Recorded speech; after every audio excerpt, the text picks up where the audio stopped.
Hello everyone, welcome back to our channel Guide Hub. In this video, we will be learning how to add music to Instagram posts with photos.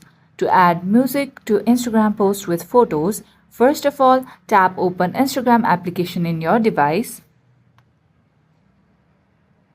Then, make sure that you are logged in. Once you are logged in, tap on the plus icon located on the bottom panel. Now, select the photos you want to upload. And after that, tap on next. Once you do that, tap on the music icon located on the bottom panel. Now you can browse the music you like and select the music by simply tapping on it.